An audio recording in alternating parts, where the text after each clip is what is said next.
All right. I've sold over $4 million of online coaching in the last few years personally, and it sucked. And in this video, I'm going to share with you the spiritual growth and journey that I've had to go through. And I'm going to share with you the 5 main takeaways and lessons that I learned going through the phase of scaling really hard. And then everything comes true. And then feeling lost because I lacked a vision. And so I'm going to share with you, kind of the 5 things. It's going to be a super raw video today. And I got my journal here to kind of just make sure it's an absolute banger for you. And I want to make sure I hit all of the points. And so with that said, who am I? My name is Jeremy Pogue, and I help online coaches scale with ads and setters. Now, I started my company Summit Scale 2.5 years ago. And in my first 8 months, I went from zero to over $200,000 a month with ads and an appointment setter. And it was crazy because I was making more money than I ever knew what to do with. And when I started my business, I'm like, all right, here's what I want. I want to make 100K a month so I can buy a Rolex, buy a Lamborghini, buy my dream condo. And guess what? All of that happened.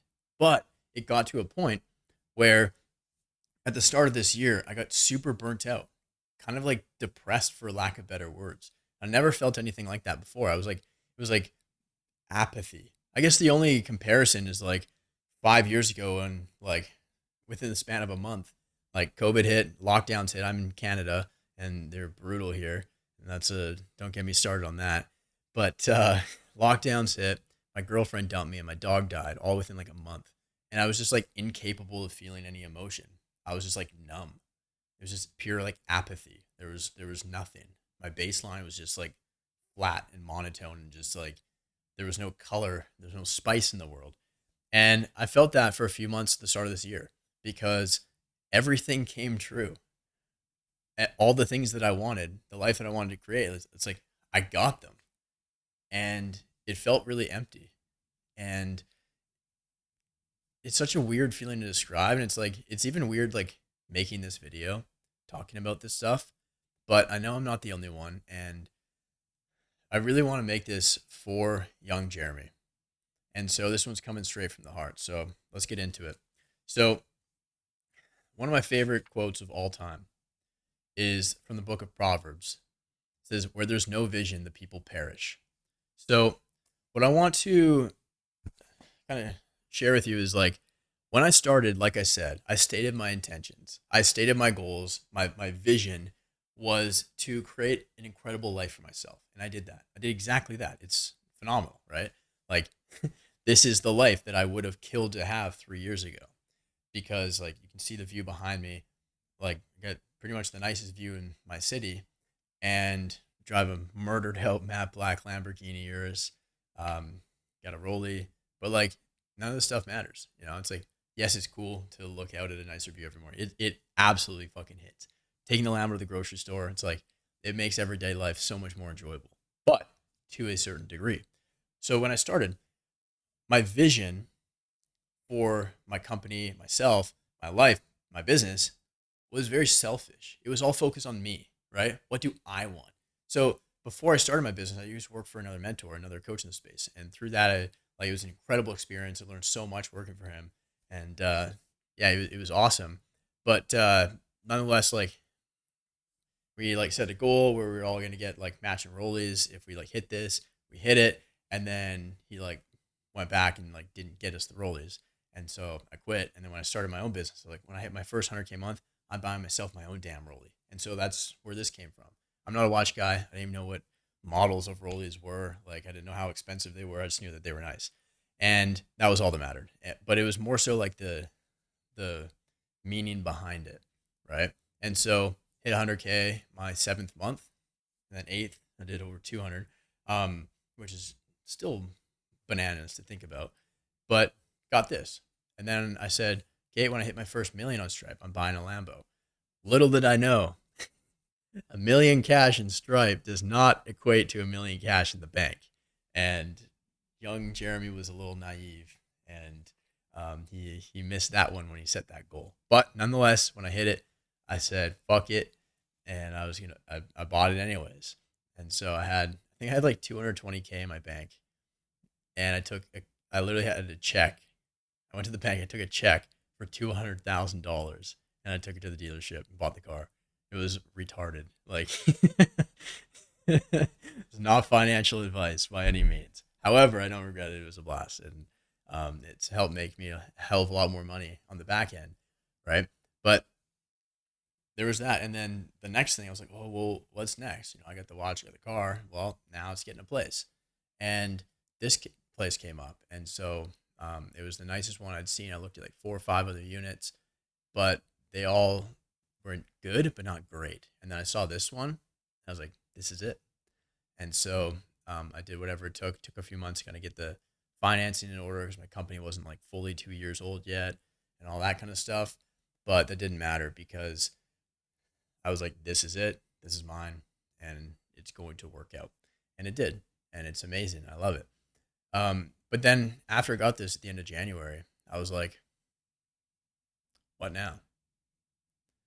And I went through this really dark season where, like I said, I was just kind of like incapable of feeling emotion. I was like, I remember I went to the big city. It's like a 4 hour drive away, Vancouver, and like went shopping there with the little honey. And I was just like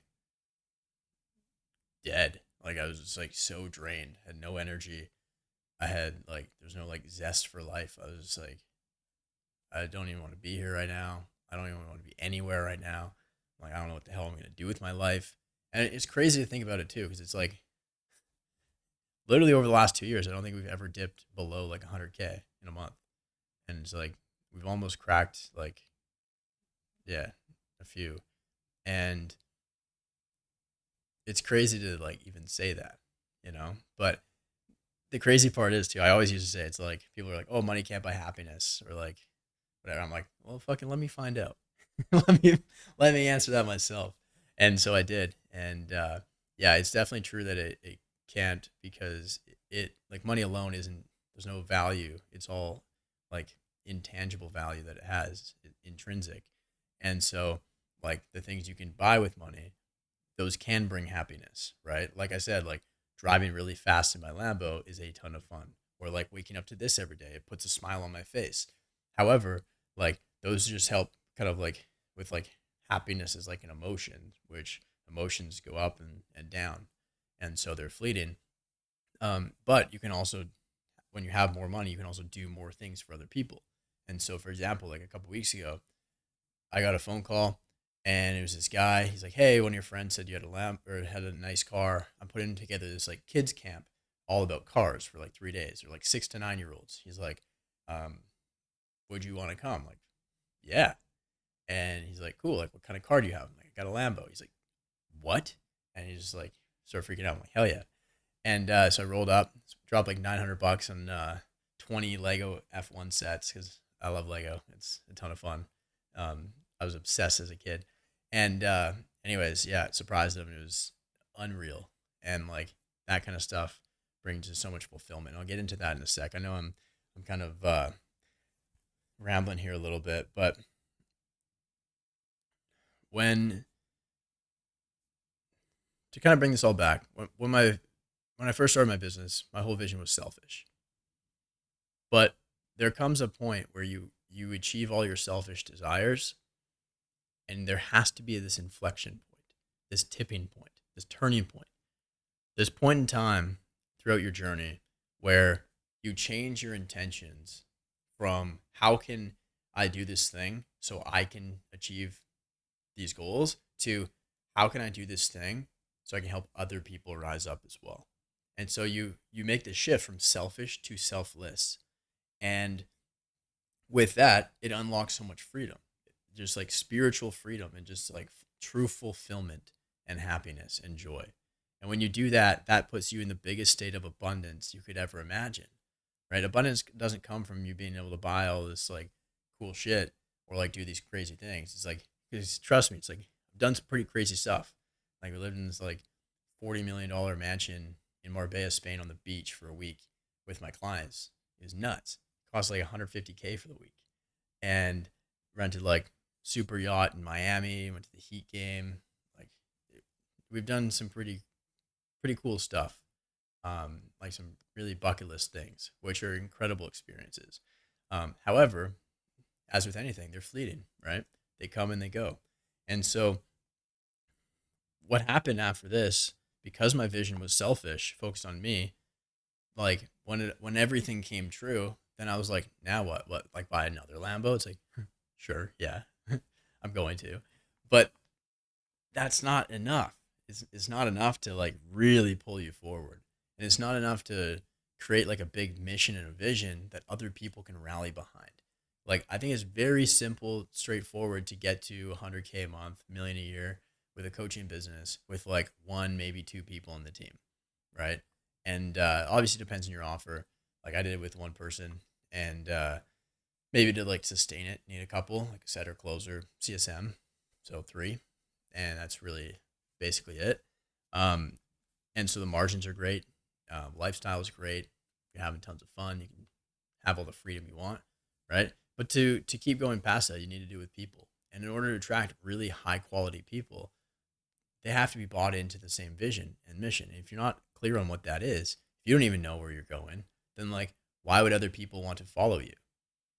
And so earlier this year, like when I was going through that stage of it was like 3-4 months. It was like it was horrible. It's like because I felt like shit, because I didn't know why I was doing what I was doing, and I didn't have a vision. There was no light at the end of the tunnel. And so like I feel like my content sucked. My content started performing worse. I wasn't showing up to my coaching calls as well as I could have been, that I know I should have been as well. Um, some team members end up leaving or starting their own things because they're like, well, like if the ship's sinking, I'm jumping, right? And so don't blame them, right? I would do the same thing too. And then like the community kind of slowed down a little bit inside of Summit Scale. And then like some partners that I had, like where we had some like partnerships and stuff, like they were starting to pull back a little bit too. And so that really taught me, it's like, it's like if you really want to like attract and keep really good people around you that have a lot of skill and experience, like you have to, is your job as a leader, your responsibility, your obligation to create an opportunity for them to achieve their goals within your vision. And when I failed to do that because I didn't even have a vision, so B, there's no vision for them to work towards, or there's no reason for them to want to be by my side, then like it's no surprise that things fall apart, because your business, your life is just a reflection of you and your internal state. So because my internal state was all fucked up, then like it started over time. It's like that started to unfold in physical reality as well. And I'll get into this a little bit. So I've been recently I've been studying a lot of quantum physics and like going really really deep with that. So I'll get into that in chapter 5 here. But yeah, the main point with chapter 1 is where there's no vision, the people perish, and you have to make that shift from selfish desire to selfless desire. Now, during the season 2, we're going into chapter 2 right now. During the season, like I feel very alone. I feel very lost, and I feel like it was like me against the world.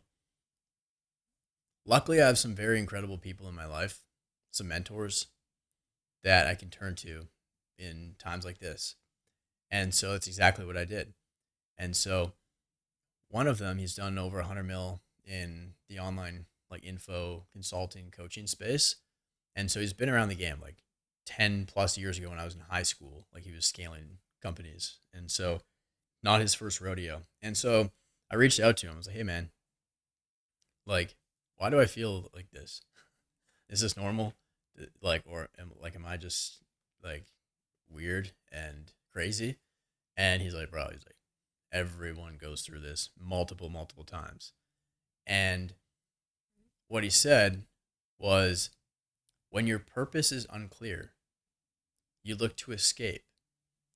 But when your purpose is clear, you look to engage. And so what I realized at the time, during that time where I felt like shit, I was chasing distractions. I was trying to escape the reality. I was trying to like remove myself from the business as much as possible. I didn't want to talk to anyone. I didn't want to like do anything. And like, I was just looking at distractions. So like I started, well, at the start of the year, I committed up and I said, I'm reading 52 books this year. So a book a week. And I was like a few weeks ahead going into like February or March. And then I stopped reading for like 2 months.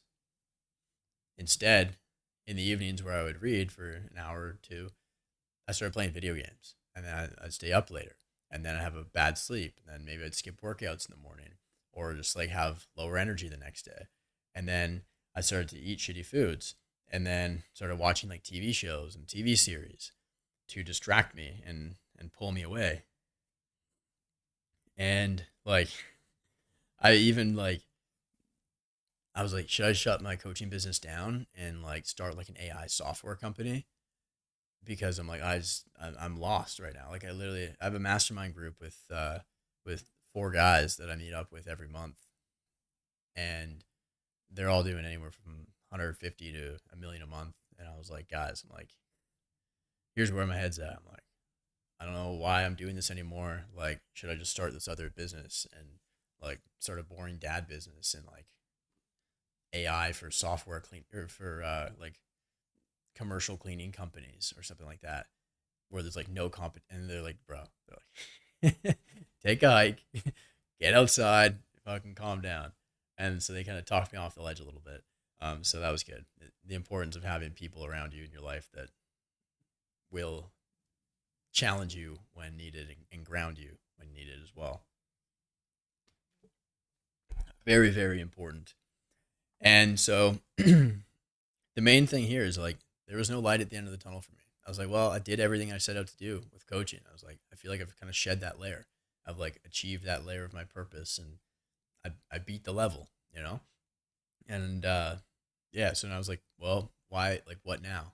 And I felt like trapped in a weird way. Very strange. Um, and then that same mentor, he told me, he's like, dude, we got to get you out of your head. He's like, for now, like from now on, you can no longer think about yourself.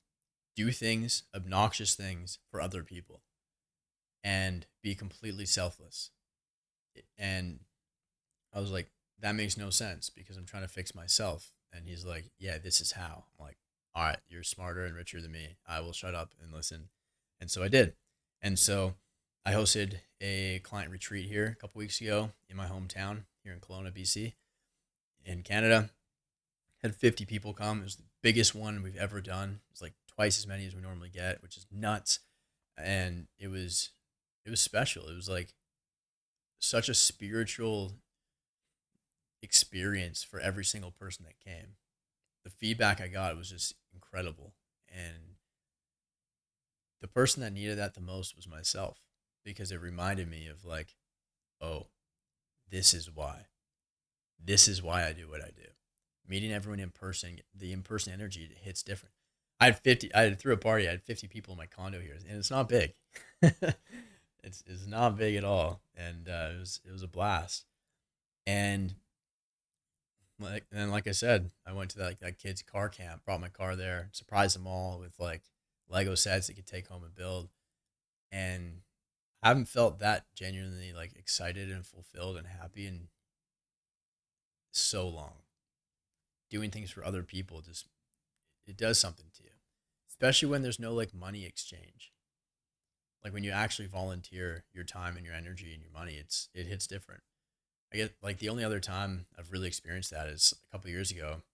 Like after I hit 200K a month, then I weaseled my way into this missions trip with the church I was going to, and like a month later went to El Salvador, built 30 homes for families that were living like in the dirt basically. It was nuts, and I have a vlog on my YouTube channel about that too. Really really special trip, and that one really filled me up. And so I'm gonna do that a lot. And then one of my buddies, Lucas, he spoke at my event a couple weeks ago here. He's doing a million a month. And he's like, yeah, dude, like start tipping 100% when you go out. So I'm like, shit, that's uncomfortable. But he's like, if you feel like you lack something, that's where you give more. Give more of what you feel like you lack. So if you feel like you're super busy, you don't have time, volunteer your time, give more of your time to other people. If you feel like you don't have much money and you're scarce, it's like give some money away. And it has this really weird effect where it's just like it really opens things up, and it actually comes back around to like give you more of what you feel like you were lacking and show you that you weren't actually lacking it in the first place.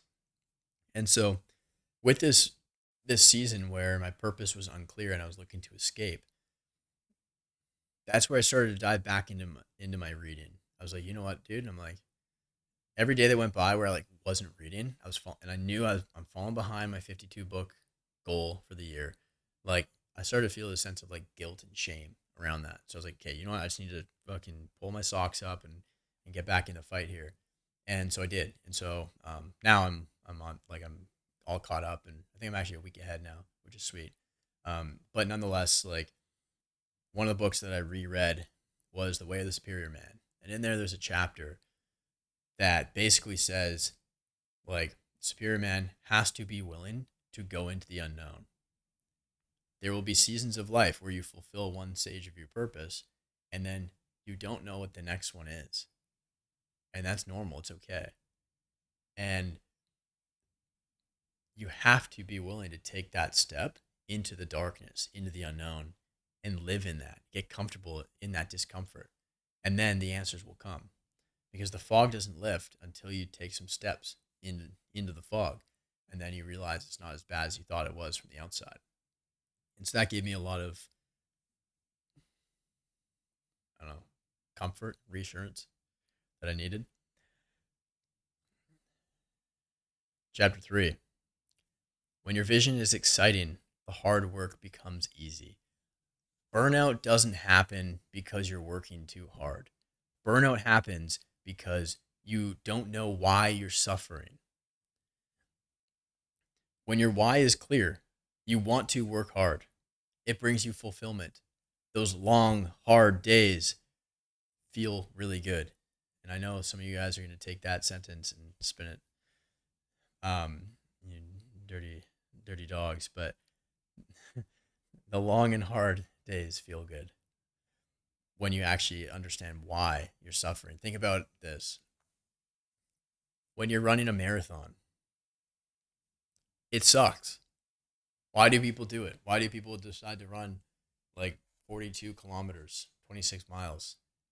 It's not fun. No one enjoys it, but they do it and they succeed at it and they actually complete it because there's a light at the end of the tunnel. There's a finish line. There's a purpose. There's a goal. They want to beat a certain time, right? They want to finish it, and they know why. There's an end point, right? There's a vision. My vision is when I cross that finish line, I'm going to feel ecstatic. I'm going to feel incredibly fulfilled and happy and just like so proud of myself, right? And so when you don't have that finish line, like think about it, it's like if someone just said run. You're like, how far? It's like, I don't know. It's like you could run like a few miles and you'd be like, okay, when it starts to get hard, like this kind of sucks, you could stop. Or like you keep running forever and get super burnt out and then fall on your face and die. Right? It's like when there is a bit of when there is an end goal, when there's a target, then we're a lot more likely to actually like aim towards it. And so there's another story. There's a science experiment. I don't know if it's got a name or who did it or whatever, but basically they put, I believe it was like a mouse. They put a mouse in water, like in a bucket of water or something like that, or a bathtub. I don't know. And they just wanted to see how long it will swim for and tread water until it drowns. Right? They didn't actually let it drown. Like the second it like gave up and like started like sink, then they like picked it up and like revived it or fucking whatever you do with a mouse. And they saved its life, right? It kept breathing. And I think it only went for like 20 minutes. But then when they put it back in the water after rescuing it, because now it knew that there was an end point, it knew it was going to be saved and the suffering would end at a certain point. When they put it back in the water, it would tread the water for like 20 times longer than it did the first time. 20, like it was a ridiculous number. It was like 10 or 20 times longer. So it was almost like 20 hours or like a day or something like that. Like it was ridiculous. I could be like inflating the time frames, but you get the point. It was like when it had a reason to live, when it had a why, because the suffering was worth it because it knew it was going to get saved at the end. It lasted 20 times longer. Imagine that. And so when we don't know why we're suffering, when we don't know why we're doing what we're doing, then like nothing matters, right? And that's where people give up. That's where they quit. That's where they pivot and they change directions and do all this other stuff, right? And so, for example, like in my case, it's like I had like the retreat coming up at the end of June here at home, but after that, I had like nothing else planned for like the indefinite future. Like there was nothing to look forward to. I had no light at the end of the tunnel, and so I kind of was like, well, fuck, like what am I doing this for, you know? And so now I've started to plan like I got some just incredible things coming up, and I'm like super excited, and like the fire's back, and it's amazing. So if you don't have something to look forward to, it's like you constantly need that. You constantly need that. Otherwise, you're going to drive yourself crazy and start to feel how I felt, right? And so, yeah, you need to have a purpose, a goal, and like kind of like an ending point. Then once you hit your end point, you need to recalibrate and change your sights on to the next thing. So that's chapter 3, chapter 4, and then chapter 5 is gonna be very tactical. Chapter 4 here, that same mentor that I was telling you about earlier, he also said, he's like, dude, he's like, business and life comes in seasons. There's seasons of sowing, seasons of reaping, right? Sowing is like planting seeds, reaping is like harvesting and enjoying the crops, right? And he's like, dude, he's like, you are living the life that you used to dream of. Enjoy it. I was like, what? I'm allowed to?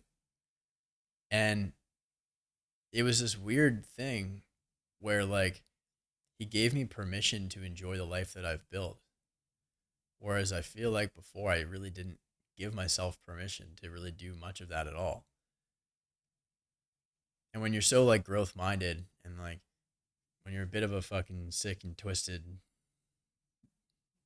driven person like myself, and if you're watching this, you probably are too, it's hard to stop.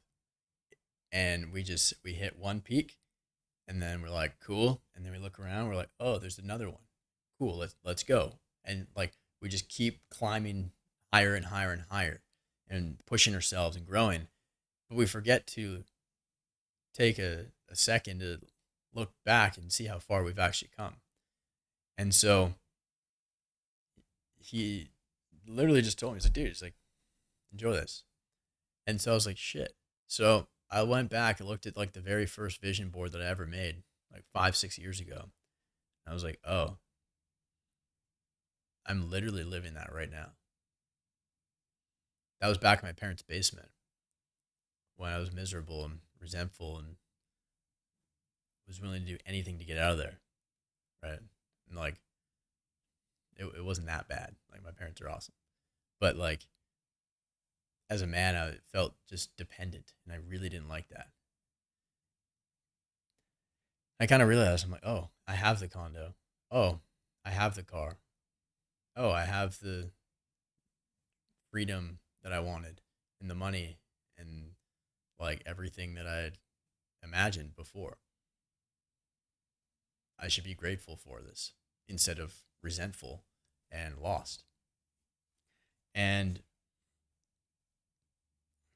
I think a big reason why I was feeling that way too is I was comparing myself to other people. I was like, oh, but this guy's doing 500K a month or a million a month, and this guy's doing that. And I was like, dude, it's like they've been in the game for like 5 years longer than you. Like, give yourself a fucking break. And I was like, before that conversation I had with myself and that realization, I was like, I felt super behind. And I was like, when you feel behind, you start to feel like a loser, like an imposter, and you start to question your self worth and your value. You're like, do I really have what it takes? Why aren't I there yet? And it's like, dude, it's like, give yourself a break. Cut yourself some slack. It's not, you're not doing as bad as you think you are. Because chances are, if you're watching this, you're probably either doing better than most people or you are 100% on track to do better than most people. It's just a function of time. And you just have to be patient. And I don't think those feelings ever do go away, to be honest. Because even a lot of like the big dogs I've met, it's like, dude, no one knows what the fuck we're doing. We're just like, we're just stepping into the arena and figuring it out every day. Like, I don't know what the next step is for me. It's like, I can use my money and resources to pay people to figure that out, to help me figure that out. But it's like, even those people, it's like where they're at and where they want to go. It's like, they don't know what the fuck they're doing. Like, no one does. I think that's like one of the biggest like illusions. Like as a kid, I'm like, oh, adults have it figured out. It's like, dude, adults are just like grown up children that all don't know what the fuck they're doing. And so, um, I think that like that feeling of like failure or like imposter syndrome, like I don't think it ever goes away. I think it just comes and goes in seasons of growth. And that's the point, right? When you're growing, you're like, what the fuck? And then you get to the point where like, okay, I got it. Now I feel good, right? You hit your goals. Now you feel confident, but then you like set your sights even higher, set another goal. And you're like, I feel like an imposter. I don't know how I'm going to get there. Right. And so, yeah, cut yourself some slack. Chapter 5. Let's get tactical here. So obviously this is my journal. I don't know how many journals, a lot of them, all the way back from 2017, documented my entire journey.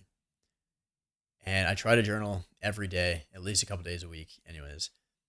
And it helps me so much. And so, one of my favorite prompts to do, I like to do this every couple weeks, even like weekly, is like, if I could do absolutely anything over the next 12 months or the next 3 years or 10 years, or whatever, right? If I could do absolutely anything with zero chance of failure, what would I want to do?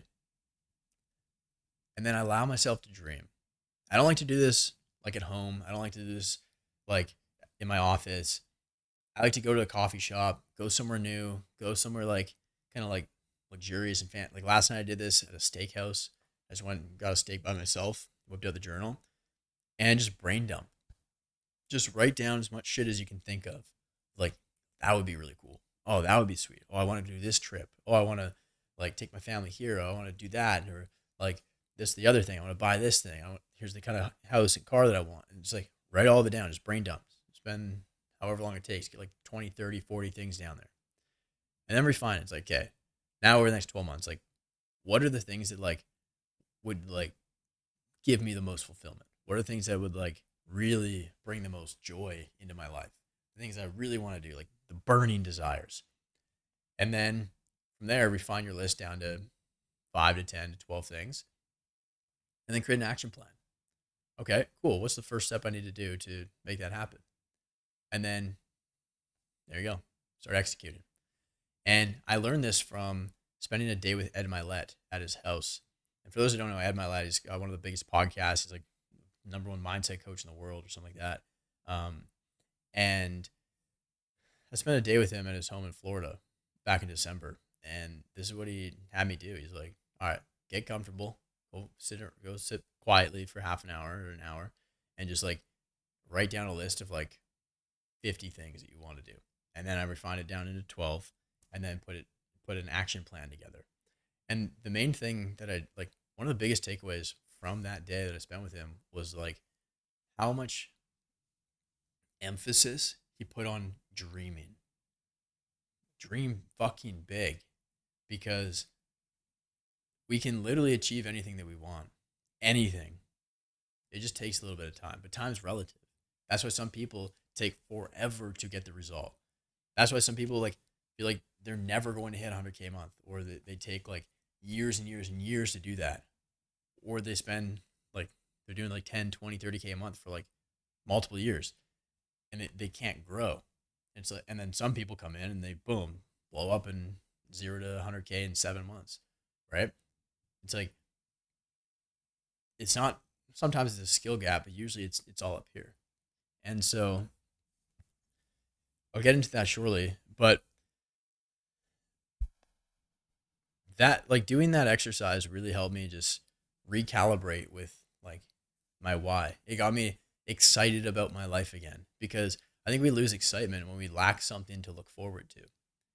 And so if you don't have something really exciting pulling you forward, then that's where you start to like look in the past or like get like kind kind of sulky about your future or about your current situation right now. Some really good books that I read this year, kind of on that, was Die with Zero. That one was basically like your goal shouldn't be to like retire with the most or to die with the most amount of money in your bank account. It should be to understand that your money is a tool, and you should use it and leverage your money throughout your life and do the things that you've always dreamed of. But the kicker is like at different ages we can experience different things differently. And so one of the examples in the book is like, let's take skiing. When you're 25 years old, you can go skiing. It costs you $300 for the day. You can go skiing and do 20 runs, and it's a blast, right? When you're 75, you can't do 20 runs anymore. Your body can't take that. Maybe you do 5 and then go get super tired and go in, right? But it still costs $300. And so your $300 got you 20 runs when you're 25 or 5 runs when you're 75. So you should do the things earlier on in life. Use your money when you're early, like when you're younger, to do the fun shit so you can actually enjoy it more and get more fulfillment per dollar. And so that was a really cool one too. And it's not saying like just blow all your cash. Like, read the book; it's pretty good. That one really helped me. I'm like, there's been things on my bucket list that I've been like wanting to do for a long time. Oh, that'd be so cool, and I can one day. It's like I'm just gonna fucking do them. Like, I have the ability to do all of them now. It's like, okay, now I know exactly what I'm gonna do for the next 12 months, and it's gonna be so much fun. And like the zest of life is back. And so, yeah, that was really cool. A tactical book for like the company and the business. It's called Vivid Vision. One of the guys in my mastermind told me about it, and it was really good. I read it on a plane flying somewhere. I can't even remember. It was Utah or Texas or Nash or San Diego or something like that. I don't know, but it was really good. And yeah, it kind of just like helps you get crystal clear on exactly why you exist as a business. And that's how you can get your people to rally behind you as well and help them fit their visions inside of yours and have full alignment there. And so that was a really good one. Who Not How was also a banger. Surprised it took me that long to read this. I just read it like, I don't know, a month or two ago. And I've heard about it for years. But I was like, it's in the title. I'm like, fucking get the point, right? Don't worry about the how. But don't worry about the how. And so the reason I bring this book up right now is when you're creating your vision and like the 5 to 10, 12 things that you want to do. If you could do anything, if failure wasn't an option, you could literally do anything. It's like, I think we get inside of our heads a lot when we're like, oh, this would be cool, but, and then we logically talk ourselves out of it. We're like, but I don't really have somebody to help me with this, or I don't know how to do that yet. Or like, it seems like a bit of a stretch. And based on what I've done in the past, I don't think I'm on pace to, it's like, dude, fuck off. Like, get out of your head and don't worry about the how. Don't worry about the how. It doesn't matter. Like, I did not think 2 years ago that like things would have, I don't know, happened the way that they did for me to get to where I'm at right now. I had no fucking clue. It doesn't matter. It doesn't matter. And so that's the thing. It's like, as long as you understand, like, where you want to go, you have that end vision in mind, that goal. So for example, it's like, I knew I wanted to drive an absolutely disgustingly murdered out Lamborghini Urus. Like, that was it. Did I know how it was going to happen? Fuck no. Right? I knew I wanted to have like one of the nicest condos in the city. Did I know that was? No, I had no fucking clue. I had no idea. And all I knew is that this is what I wanted. And then the universe conspires to make that happen. Right? So don't worry about the who, or don't worry about the how. Worry about like the who and the what. Cool. I already talked about Ed Milet. Dreaming big was the core theme there with him. Another one of my mentors, Dan Martell, and we actually live in the same city here, which is cool. We were sharing an office for a little bit at the start of the year, and I'm like really good friends with like half of his team. And so we train together every Saturday. It's fucking awesome. It's a ton of fun. We flew on a private jet down to Texas last year together, and it's been so cool to have that physical proximity to somebody like this, where like he dreams really, really fucking big. His vision, his ideas, like, it's insane to most people. But the crazy thing is, he makes it happen and he does it. And it's cool to be able to like see that, because now I'm like, between hanging out with like him and Ed and a bunch of other like really high level guys that I met, it's like, oh, this is actually possible. Whatever I want, I can do. I just have to set my vision, set my intention, and have the certainty that I'm going to get there, and not worry about the what, because that takes care of itself, or the how. Um, Another thing too, it's like tomorrow I'm heading to, there's like a pool party this like fucking billionaire's place here, and he founded like one of the largest underwear companies and a bunch of other businesses that are all like over $1 billion in enterprise value. And so like we're gonna be hanging out. Dan introduced me to him at the gym like a couple months ago, and met him on the hike and stuff like that. We do the founders hike here, but yeah, it's like the ideas that he has are pretty crazy. And he was like, dude, he's like, my best ideas come when I'm not working, when I'm traveling, when I'm like disconnecting, when I'm doing fun, cool shit, when I'm mountain biking, when I'm like whatever, right? And I'm like, huh. And so he's like, dude, he's like, you should just like go on a trip, like go have fun, just fuck off for a little bit. And so I was going down to Texas to speak at an event, and then I canceled my flight home. I was like, I want to go to San Diego. I've always wanted to go to San Diego. I've heard it's amazing. It looks beautiful. Fuck it. I'm just going to go there for the week. So I texted to my buddies. I'm like, what do you guys think? I'm like, hear me out. It's Tuesday right now. Meet me in San Diego on Sunday. They're like, done.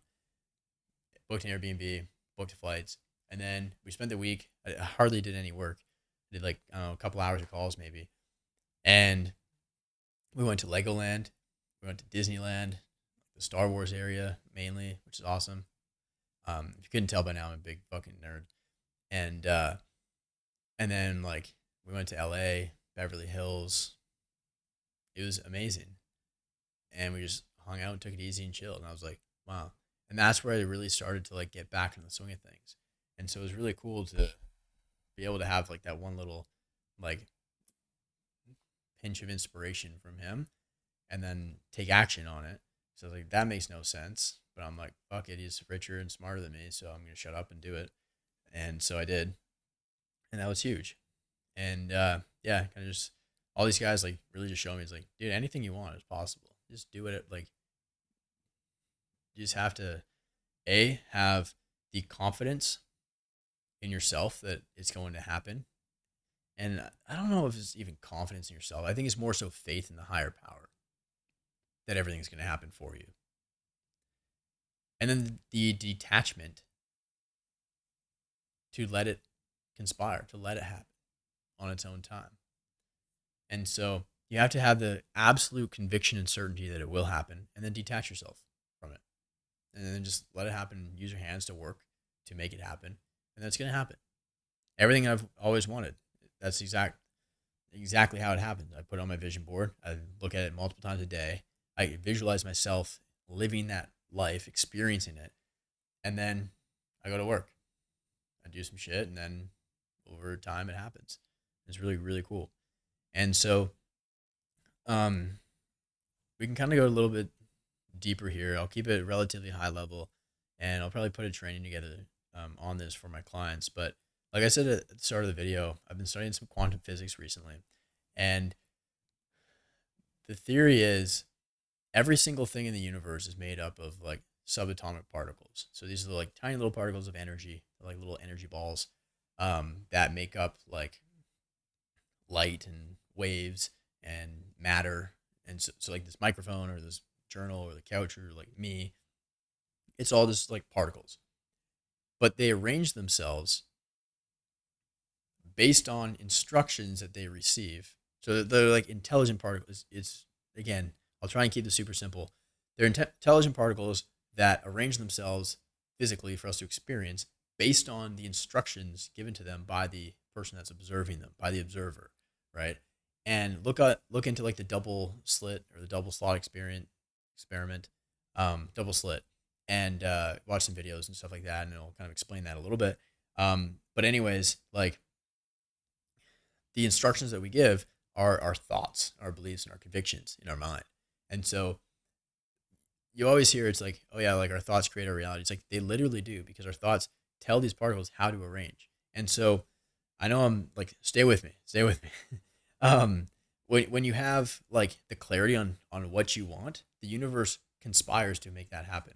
Think and Grow Rich literally talks about this exactly. It doesn't go into the science behind it, but it talks about when you set a vision and you set a clear intention, then the universe conspires to make that happen for you. And this is how it happens. Our thoughts and our beliefs and our convictions are the instructions that we give the universe, and then it arranges in a way to make that come true. And so this is why like my vision board, and it's literally just like the Sam Ovens Alchemy of Self from his old consulting accelerator program. Like that has helped me go from broke kid in my parents' basement who was resentful and miserable to like the life that I've created now. I wrote the life that I'm living now as if I was an author of my own book. And I put pictures and visuals, and it's scary how similar these things are to reality. And so I used to think all this stuff was a load of shit and super woo woo and whatnot. Now I'm like, let's go deeper.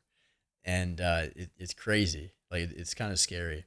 And so, anyways, we have to understand that like we need to just have the confidence, the certainty, and the clarity of what we want, and then the faith that it's going to happen, and it will. And all good things take time. And so, if you want to have a lot of good things in your life, you have to be willing to detach from the time that it takes to happen and have the faith and the knowingness that it will. And so, I know I'm going super woo woo here. And like I said, I'm going to build out some trainings for my clients on this um, as I continue studying this. And by no means am I an expert on this, but I've just seen it happen and come true so many times in my life where it makes more sense that it's true than it's not at this point. And so we understand that, yeah, everything that we see, the life that we experience, that our senses experience as reality is just all of these particles arranging themselves based on how the observer kind of like tells them to and expects them to. Then as long as we change our instructions that we give it, then the result, the output that we're going to get will be different as well. And so we can literally like manipulate and shape our physical reality through our mental and spiritual state and reality. And so all that said, like you have to be willing to be patient as well. Some of the best things for me, kind of like to get myself out of these funks. And again, this isn't the first time this happened. I think it's just kind of felt like it was like the worst, because I think as you get bigger, like your problems get bigger too. And so like things happen, or they feel like they're happening on like a bigger magnitude. And so what really helps me is just like solitude, spending time by myself, meditation. I've never really been one to like sit down and just like meditate. Maybe I need to give it a shot. But for me, it's like going for a walk, like turning my phone off, leaving it at home, and like going outside, going for a hike, going like off roading in my Lambo, shooting guns and shit like that. And then like that makes me feel so much better and gives me so much clarity, allows me to be alone with my thoughts. Journaling, of course, reading, like good inputs produce good outputs. So if you're not consistently putting good inputs into your mind every day, then like you're not going to have good outputs on the other side. And not all readers are leaders, but all leaders are readers. So if you want to be a leader in your life, your business, in the world, then make sure that you read. And then traveling and disconnecting, all this stuff really just like helps you connect with your soul, which then speaks to the universe, and that's where you get all these downloads and insights and unlocks that unveil your true purpose and vision, and it reveals the answers to you. And so I know we covered a lot of ground today. That's the end of chapter 5. And those are the main things that I learned going through this experience of feeling like absolute dog shit, feeling like a failure, feeling super lost, burnt out, not knowing what the hell I'm going to do with my life, which sounds crazy, right? Like I could already see the comment section, like, all the internet trolls be like, oh, it must be nice, bro. It's like, well, first of all, it is fucking nice. I will say, I would rather be feeling like shit in my Lambo than not. So there's that. But at the same time, like, if you're actually serious about building an incredible life for yourself, you will most likely, more likely than not, go through something very similar. It's the people who yap a bunch that don't actually do anything. So those guys are never going to experience this. That's not for them. But for the ones who actually want to make a difference in the world, these are the tests, these are the challenges that God puts on us. Because he saves his toughest battles for his strongest warriors. And the best soldiers, the best warriors are the ones that have gone through the most shit. They've gone through the toughest training, the toughest trials, the hardest, bloodiest battles. And that's what makes them who they are. That's why we remember their name. And so if you want to do something worth doing, if you want to create an impact in life, then you have to be willing to go through the shit. And this is what I kept telling myself going through this season. Like, I knew it wasn't going to be easy. I knew this journey is not going to be easy. I knew it's going to be hard. And as Hormozy says, this is what hard feels like. Good. One of my favorite videos of all time is Jocko Willink. Good. It's like, oh, you feel like shit. Good. It's an opportunity to get better. Right? It's, oh, like all this shit happened. Good. Opportunity to learn from it. Right? And like you do learn from it. You grow from it. And now, after going through that, I learned so much about myself. And also, like, I even had a client a couple days ago who was kind of struggling with the same exact thing. He's doing like 10K a month, but like struggling to really clarify the vision and the why that he's doing what he's doing. And so it's like, bro, I'm like, I know how you feel. I literally went through this year. And so now I can help him through his own journey and his own process. And it's super cool. And so, yeah, I want to just end with that, where it's like, it should be hard. Well, I don't want to cast that out there. Like, it shouldn't it shouldn't be hard, but it should, like, there should be challenges because that's how we grow. That's where we're forced to rise up to the occasion and go through it. I was talking to one of my buddies at the gym this morning, and he said, "You know what? Like, and I've heard Hormozy say this too. It's like sometimes just staying in the battle is a win in and of itself. Just staying in the fight, and that's how it felt for the first half of this year. It was like, dude, I'm just trying to fucking stay alive here, quite candidly, and that's a big win. That's a massive win in and of itself. We can compare ourselves to everyone else, but like they are on their own journey, and so are we. Everyone's at different stages. Everyone's got different experience. Everyone's got different skill sets, different visions and goals, different work ethic, different habits in life. It's like we're all like there is no point in comparing. And the second you compare, you put yourself into a scarcity mindset. Whereas when you're focused on just like creating what you're meant to be doing yourself, that's where you go straight into abundance. And that's where you make the best content, the best coaching calls, you build the best team, you have the best business, and you have the most fun and fulfillment as you do it. And that's really all that matters at the end of the day. Stripe screenshots, revenue numbers, it's good for the hooks, the flashy shit, right? Ripping around the Lambo, sure, it increases your status, which we all care about. But at the end of the day, all that matters is how fulfilled you feel when you go to bed at night. And with that, we'll end it here. So get out there, go kick some ass, get clear on your vision, journal, do that exercise I shared with you, jot down all the things that if you could not fail, what would you want to do? It could be learning languages. It could be living in Costa Rica for a couple months, which I'm going to do this winter because I've always wanted to. And it could be, I don't know, building a business with like a company with like 50 employees, or it could be this, that, and the other thing, right? Doesn't matter what it is. Just write it all down and make sure they're things that like you actually want to do yourself, not things that like you want to do for other people's reasons. So with that, go crush it. Appreciate you guys. Thanks for the support. Bye.